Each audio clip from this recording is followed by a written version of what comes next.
दोस्तों, ईशा ने रोकी रिया और आरव की एंगेजमेंट। सबको ये सबूत दिखाते हुए कि आरव सच में काव्या से मोहब्बत करता है, जो देख सब लोग दंग रह जाएंगे और बेचारी रिया के तो होश ही उड़ जाएंगे। जी हाँ दोस्तों, सीरियल पति ब्रह्मचारी के आने वाले एपिसोड में हमें धमाकेदार ट्विस्ट पर ट्विस्ट देखने को मिलने वाले हैं, जहां एक और आरव ईशा से भीख मांग रहा था अपने और काव्या के प्यार को बचाने के लिए, क्योंकि इस वक्त अगर कोई आरव का साथ दे सकता है, आरव और काव्या को एक कर सकता है, तो वह सिर्फ ईशा है। यहाँ आरव, जो कि ईशा से रोते हुए ये बोल रहा था कि मैं काव्या से सच्ची मोहब्बत करता हूँ और उसके बगैर नहीं रह पाऊंगा। लेकिन दोस्तों, रिया जैसे ही आरव के मुंह से यह बात सुनती है, तो वह समझ जाती है कि मेरा प्लान इतनी आसानी से कामयाब नहीं होगा, क्योंकि यह स्टूपिड आरव अब भी उस बहन जी काव्या के प्यार में पागल है। इसलिए रिया किसी तरीके से आरव को ब्लैकमेल कर देती है, उससे शादी करने को मजबूर कर देती है और बेचारा आरव ना चाहते हुए भी बिना किसी को बताए रिया की बात मानने को तैयार हो जाता है। अगले दिन ईशा जैसे ही आरव को सभी घर वालों से मिलवाने के लिए लाती है, ताकि आरव सबको ये बता सके कि वह काव्या से सच्ची मोहब्बत करता है। यहाँ सूरज ने आरव से सिर्फ एक सीधा सवाल पूछा कि क्या तुम काव्या से प्यार करते हो। यहाँ आरव ने कहा, मैं बहुत प्यार करता हूँ, लेकिन काव्या से नहीं बल्कि रिया से। यहाँ सूरज को भी अंदाजा हो जाता है कि आरव झूठ बोल रहा है। दोस्तों, आरव सबसे झूठ बोल सकता है, लेकिन आखिर वह ईशा से झूठ कैसे बोल पाएगा, क्योंकि ईशा उसकी सगी बहन है और ईशा तो आरव को बचपन से जानती है। यहाँ ईशा ने आरव को थप्पड़ मारते हुए उसे डांट लगाए और बोली कि कल तू मेरे सामने गिड़गिड़ा रहा था अपने और काव्या के प्यार को बचाने के लिए, तो फिर तू आज हम सबके सामने झूठ क्यों बोल रहा है। अगर कोई प्रॉब्लम है तो तू मुझे बता सकता है। लेकिन यहाँ उल्टा आरव ईशा से बदतमीजी करते हुए बोला कि तुम मुझे बार बार काव्या के बारे में सवाल करके परेशान क्यों कर रही हो। मैंने कहा ना कि काव्या सिर्फ मेरी दोस्त है, इससे बढ़कर हम दोनों के बीच और कुछ नहीं है। मैं सिर्फ रिया से प्यार करता हूँ और उसी से शादी करूँगा।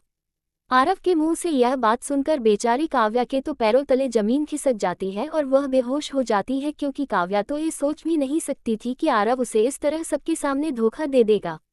दोस्तों, यहाँ आरव, जो कि रिया के ब्लैकमेल करने की वजह से उसकी सारी बातें मान रहा है, लेकिन ईशा को ये भनक लग जाती है कि आरव के साथ कुछ ना कुछ तो जरूर हुआ है, क्योंकि मैं आरव को बहुत अच्छे से जानती हूँ। वह जिससे सच्चा प्यार करता है, उसे कभी भी धोखा देने के बारे में नहीं सोच सकता। इसलिए यहाँ ईशा ने खुद से कहा कि मुझे जल्द से जल्द ये पता लगाना होगा कि आखिर आरव के साथ क्या हुआ है।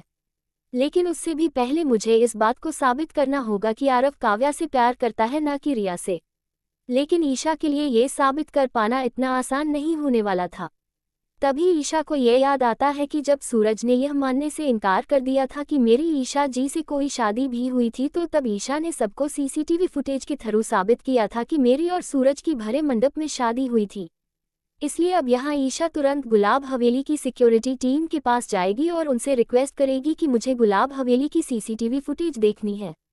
यहाँ गार्ड्स, जो कि पहले तो ईशा को कोई भी सीसीटीवी फुटेज दिखाने से मना कर रहे होते हैं, लेकिन ईशा के बार बार रिक्वेस्ट करने पर गार्ड्स उसकी बात मान जाते हैं, क्योंकि गार्ड्स ये समझ चुके थे कि जरूर ईशा जी की कोई मजबूरी होगी, इसलिए वह इस तरह हमसे रिक्वेस्ट कर रही हैं।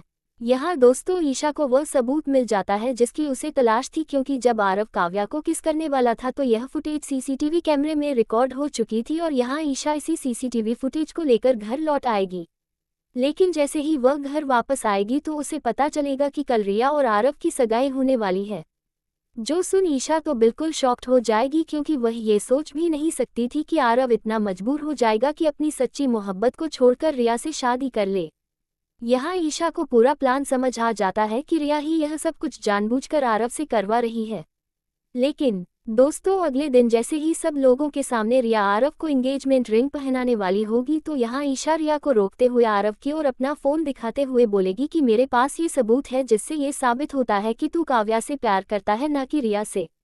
तूने मुझसे कहा था कि काव्या सिर्फ तेरी अच्छी दोस्त है, तो आरव अब तू खुद मुझे बता कि तुम जिस तरह काव्या को किस करने वाले थे, क्या कोई दोस्त एक दूसरे को इस तरह से किस कर सकते हैं। यहाँ आरव की बोलती बंद हो जाएगी और सबके सामने काव्या और आरव के प्यार की सच्चाई आ जाएगी।